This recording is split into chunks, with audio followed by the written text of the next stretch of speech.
নমস্কার। এই পর্বের আমাদের ভিডিওতে আলোচনা শিক্ষা বিস্তারে গণমাধ্যমগুলির কী ভূমিকা ছিল। এই বাংলা রচনাটি আজকে আমাদের পাঠ্য।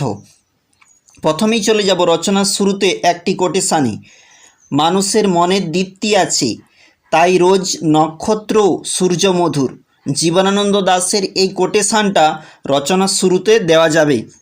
তারপরে রয়েছে রচনার প্রথম পয়েন্ট, ভূমিকা।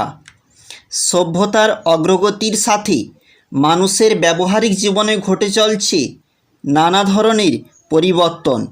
অতীতের শিক্ষার প্রধান মাধ্যম ছিল গ্রন্থ ও গুরুকৃত নির্দেশাবলী। এই মাধ্যমে মানুষের আমোদ ও প্রমোদ ও চিত্র বিনোদনের সুযোগ পেয়েছে। অন্যদিকে এগুলির মাধ্যমে নীতিবোধ, বিবেকবোধ ইত্যাদি পরোক্ষভাবে শিক্ষা লাভ করেছে। কিন্তু এই সমস্ত উপায়ে মানুষ সুপরিকল্পিতভাবে গণশিক্ষার কোনো সম্ভাবনা এখানে ছিল না। বর্তমান যুগে বিশ্বজ্ঞানের বা বিজ্ঞানের অনন্য বিজয়ের ফলে সংবাদপত্র, বেতার, দূরদর্শন ইত্যাদির আগমন ঘটেছে। গণশিক্ষা আধার হিসাবে এগুলির গুরুত্ব আজ সার্বজনীন স্বীকৃত। রচনার পরের পয়েন্টে আসবে গণমাধ্যমের স্বরূপ। গণকথাটির অর্থ হল আপামর জনসাধারণ। ভারতের মতো তৃতীয় বিশ্বের দেশে এই সাধারণ মানুষের এক বিরাট অংশ অক্ষর জ্ঞানহীন। জ্ঞান অর্জনের জন্য তাদের গ্রন্থ পাঠের কোনো সুযোগ নেই। ফলে এই সব সাধারণ মানুষের কাছে শিক্ষার জন্য সংবাদ মাধ্যমের ভূমিকা উল্লেখযোগ্য। এই সমস্ত মাধ্যমগুলির এক কথাই গণমাধ্যম। শোনা ও দেখা উভয়ের সংযোগে দূরদর্শন। এই দুই মাধ্যম মানুষের মনে সর্বাপেক্ষা গভীর ছাপ ফেলার ক্ষমতা রাখে। পরে একটা কোটেশান আসবে। স্বামী বিবেকানন্দ বলেছেন, education is the manifestation of perfection already in the man. এরপরে রচনার পরের পয়েন্ট থাকবে গণমাধ্যম ও শিক্ষা।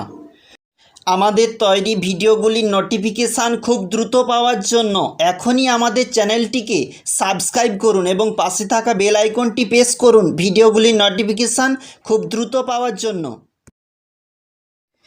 এরপর আমরা যাব রচনার পরবর্তী অংশে। পরের পয়েন্ট, গণমাধ্যম ও শিক্ষা। গণমাধ্যমগুলির সাহায্যে নিরক্ষর সাধারণ মানুষ দেশ বিদেশের মানুষ ও প্রকৃতির সাথে পরিচিত হয়। তাদের বিচিত্র ধরনের রীতিনীতি, আচার আচরণ ও ভাষা শুনতে পায়। তাদের সংকীর্ণ মন মুক্তি পায় বিশাল বিশ্বে। বিভিন্ন পেশার মানুষ গণমাধ্যমের সাহায্যে উপকৃত হয়। একজন সাধারণ কৃষক জানতে পারে উন্নত সার ও কীটনাশকের খবর, আবহাওয়া সম্পর্কে নানা প্রয়োজনীয় খবর। এরপরে হবে একটা কোটেশান, কত অজানারে জানাইলে তুমি, কত ঘরে দিলে ঠাঁই, দূরকে করিলে নিকট বন্ধু, পরকে করিলে ভাই। রবীন্দ্রনাথ ঠাকুরের এই কোটেশানটা থাকবে। এরপর রচনার পয়েন্ট আসবে মুদ্রণ যন্ত্র ও সংবাদপত্র। গুটেনবার্গের মুদ্রণযন্ত্র আবিষ্কারের পঞ্চদশ শতাব্দী থেকে বর্তমান লেজার অফসেট যন্ত্রের আবিষ্কার পর্যন্ত সংবাদপত্র, নানা পত্রপত্রিকা, প্রচার পুস্তিকা ইত্যাদি দ্রুত গতিতে মুদ্রিত হয়ে দেশের সুদূরতম অঞ্চলে ছড়িয়ে পড়ে। জনমত গঠনে অত্যন্ত কার্যকরী ভূমিকা পালন করে।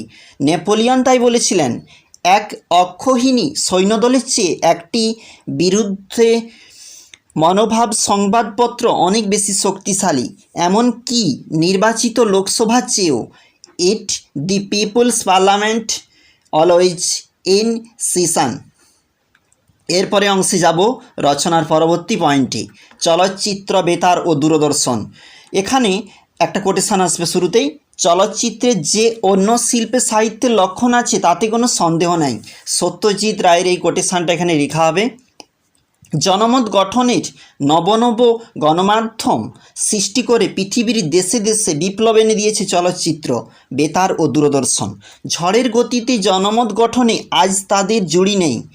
ভারতের দূরদর্শন বর্তমানের উপগ্রহের মধ্যস্থতায় দেশের দূর দূরান্তকে কাছে টেনে এনে জনমত গঠন হয়েছে সক্রিয় প্রতিষ্ঠান।